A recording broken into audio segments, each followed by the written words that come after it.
Hey guys, today I wanted to go over capillary exchange.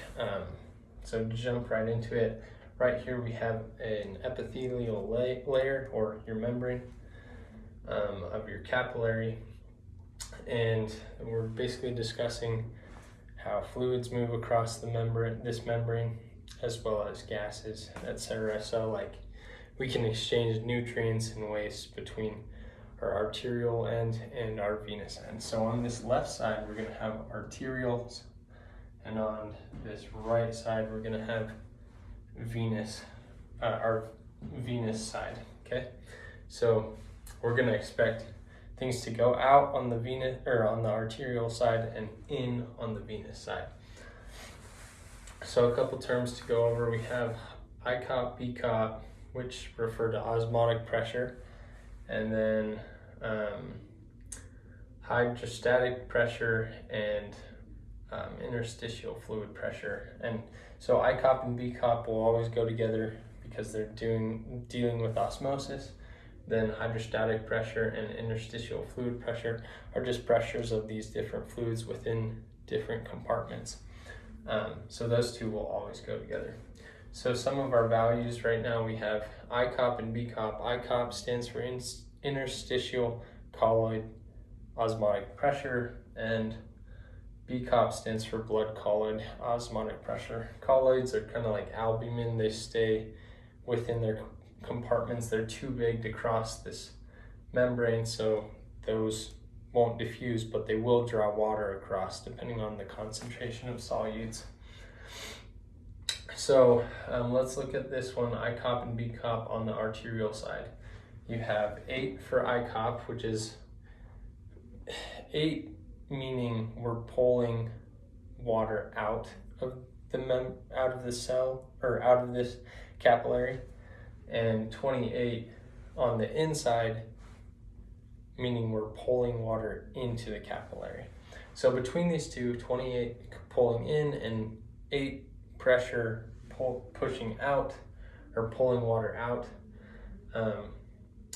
it's going to come out to a difference of 20, and we can see that we'll need that later for net filtration on the arterial side. And then on this side, or right here, well, let's put it this way: because blood colloid osmotic pressures, or because BCOP is greater than ICOP, BCOP is pulling in, ICOP is pulling out. Because BCOP is greater, the overall net for at least these osmotic pressures is going to be a pull into the capillary. Here we have hydrostatic pressure of 30 and an interstitial fluid pressure of -3. This is caused by the lymphatic system. It's more like of a suction pressure. And so these two will add together because hydrostatic pressure wants to push fluid out, and interstitial fluid pressure is pulling out fluid as well due to the lymphatic system's process. So overall, these two are going to add to 33, having an overall net outward flow. So if we combine these two different pressures together, we had 33 for hydrostatic pressure and interstitial fluid pressure, and we had 20 for BCOP and ICOP.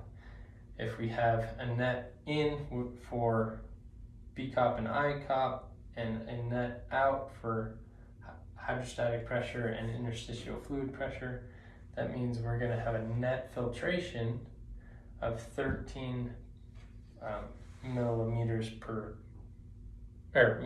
of mercury out. So that pressure is going to move mostly things out at 13. Same kind of terms for on the venous end. The only number that really changes is your hydrostatic pressure. If you think about it, once you've gotten past the arterial end and now you're at the venous end, you're at a lower pressure. Veins are lower pressure system. So instead of 30 for pressure, we're now at 10. So we have less hydrostatic pressure pushing fluid out of the capillary. Same numbers. For this side, for hydrostatic pressure and interstitial fluid pressure, we have a net outward push. And for ICOP and BCOP, we have a net inward pull into the capillary, just as we did on this side. but because this one pushes out less, we're going to have a net filtration of -7 millimeters of mercury into the capillary. So net filtration on the venous end, we're pulling in. Net filtration on the arterial end, we're pushing out. So let's look at a case of edema. And so edema is when you have a buildup of interstitial fluid, and that's on this top side, this outside, so much that the lymphatic system can't keep up. It can't pull fluids out. A reason this could happen, specifically with inflammation, there are other ways it can happen. Some of them were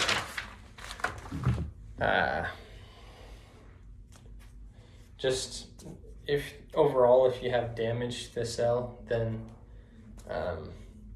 you're going to release ions into this side out here. That increases your osmotic pressure to move outward because you want to get to higher solute concentrations outside of the capillary. So if your cells break, that'll happen.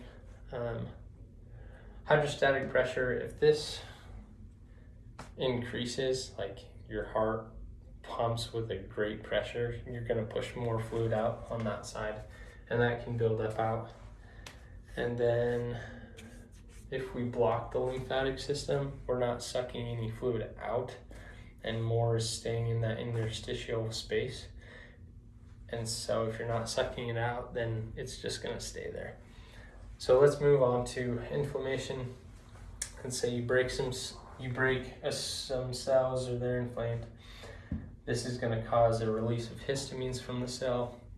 Histamines cause epithelial contraction. So this membrane, this epithelial membrane, is going to retract and allow more fluid to flow out. And that's going to overwhelm the lymphatic system. And you're just going to have more fluid out in the interstitial space, and it's going to cause swelling. So that's edema for you, at least in the case of inflammation. And the overall roles of BCOP, NICOP, hydrostatic pressure, and interstitial fluid pressure.